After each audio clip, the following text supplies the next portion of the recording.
like a general audience, like an outsider, like not outsider, like a general audience, I have a curiosity to know about the film, like because we have saw a little teaser and a promotional song kind of video, little one. So it gives me a feeling like 300. Why? Because I've seen one or two special properties and one background and a lot of fears, obviously, NTR. And so I want to know more. So who's going to start? So I think it'll be better if Yeah. Shiva starts because he's the one behind this idea. It's the most ambitious film I have ever made. Ambitious in the sense, not in the terms of scale, but in the idea itself. So generally, see, from the inception of commercial cinema, fear is always portrayed as a negative emotion. But sometimes I felt that, even fear is very precious. So everyone need to have fear. So, and generally, a hero will be the courage in a commercial cinema to everyone, to a group of people. But I wanted him to be the fear. The men in this world don't understand reason. They understand only fear. So I thought he should be the fear in the film. So with this backdrop, obviously, we'll have that kind of visuals, swords. So that's how the film is being conceived. So you might have felt that, because it's a different world, obviously you'll feel like 300 or Lord of the Rings. So for me, that was the main idea, which when Shiva narrated, see, in commercial mainstream film, you've always had a protagonist coming in rescue for people to give them a lot of courage to move forward. But here it's a very different take. The protagonist is actually standing against people when there's a lot of courage. So sometimes too much of courage is also bad. So it needs to be a balance. Oh, that you're saying it out in the film. Yeah. That's the idea. Pack the film with. I mean, see, sometimes a narration like this can become very preachy. It can become very preachy, but Shiva, with the strength he has on commercial movie, on this genre, I think he's packed up with a lot of action. So it is Devara is an action drama. Fear being the main platform on which the whole movie is built up. So it's a very new world which we've created. Mentioned when the movie started, it's the forgotten coastal regions of India. So we've geographically placed it in a very mythical world. Okay. Yeah, it's a very fictitious world, obviously. But it looks very close to us. It's like a world we've seen before, but it's again something which we haven't visualized before. The characters, the behavioral patterns, the emotions, the drama. It's extremely high on drama and action. So I would probably say that Devara is a action drama. Yeah, that's what I was thinking. If you're playing around fear, then फिर मौका ही मिल गया ना पूरा मार काटने के लिए दोस्त. Then it will be great. I mean, I recently visited South Goa. So there's one part in South Goa. So one manager came out of the blue and he told about the action episodes how you shot, about the teaser especially. The crescent moon becomes a full moon with that. So should we talk about the action more, since you said like it's completely laced with action and drama? I mean, I think Saif sir has also been a part of some phenomenal action sequences we've done for this movie.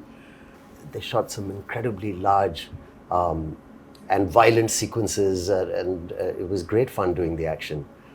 It's also really raw. There were some huge pelwans from because a lot of the action is about the fights between the heads of 4 different villages that fight for the ancestral weapons, and it's kind of the sequences I shot involved, a blood sacrifice to the gods and prayer, and so it was kind of mythologically rooted as well, and then really physically demanding kind of stuff, and great action sequence. We shot a fight for about 10 days.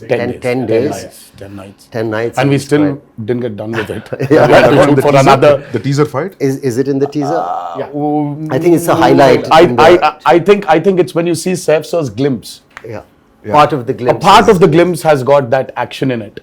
Yeah. But the running bit? The running bit is also there. Yeah. That was shot in but the mixture of shooting live in the Goan forest, some amazing locations you found, and patching that up with studio, you can't even see technically how it's done. Really well pulled off. Would you rate this as one of your physically most enduring movies you've been a part Yeah, I of? think it's been one of the most demanding films for sure. And as There's a heap of weapons stuck to one mountain kind of Yeah. thing. The special shot on that. So is it too much of a reveal if you talk about that? No, I mean it's not a big reveal, but Okay. there's a lot which we've placed a lot of the story on that as well. There's no deity worship, so there is no belief in God as such. So what they believe is in Steel, the ancestorial steel. like Conan. yeah. They believe in. Set in which century this is? This, have you said what time it is? Yeah, No, it is in 90s. 80s and 90s. This is set in Okay. I mean like a little bit of the early 80s and the early 90s or the late 90s. Okay. So it's an 80s and 90s. But a very remote place. But a very remote Yeah. place where, I mean, I see there are a lot of villages still, especially in South India also, I think it's there in North as well, that they don't worship a god as such. So there are, in Telugu we call them Grama Devatalu. Yeah. In Hindi, Gram Devata. Gram Devata. Yeah, So it's yeah. like that. So Yeah. they worship their ancestorial weapons. Yeah. So there is no deity worship as such. So for them, that weapons are the most precious. I mean, and they're ready to go to any extent for those weapons. But whatever the ritual, you understand that it's a ritual. You're bowing to something. So who you're praying to and all, I mean, it comes through that it is about prayer. And like a kind of tribal group, people will connect emotionally to everything that they're going through because the basic drive is the same, whether it's greed or it's power or whether it's, wanting to be the strongest or to control it. In that sense, to give an example of another film, even a film like Apocalypto, Yes. sounded like a alien setup, but then when you saw it, it's just like looking at people next door also. Yeah, exactly. Just So connection is there. rooted, yeah. But it's a very interesting visual. The costumes that we wore, Yeah. the clothes were really basic. Yeah. And it's almost like tribal pirates, in a way, Exactly. this movie. So it's got its own universe, which is always nice, the kind of visual palette and your production design, Sabu sir, and you really presented something that looks stylish and watchable in terms of, visually. And at the same time, emotionally, it's got the strongest score ever because it's about all these basic Yes. Sir.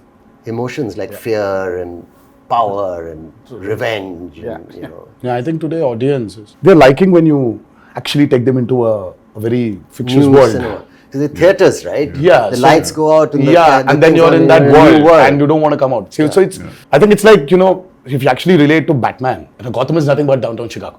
Or it's Chicago. Yeah. But it's Gotham.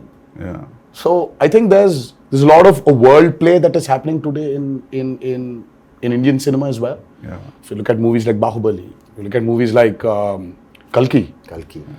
And in a way, even if you look at Animal, so though there are characters which are around us, but after a point of time in that film, you're just with Ran Vijay. You're just in his family. You're sitting in that room in his house. So you just alienate people away from the present atmosphere and just take them into this fictitious world. Yeah.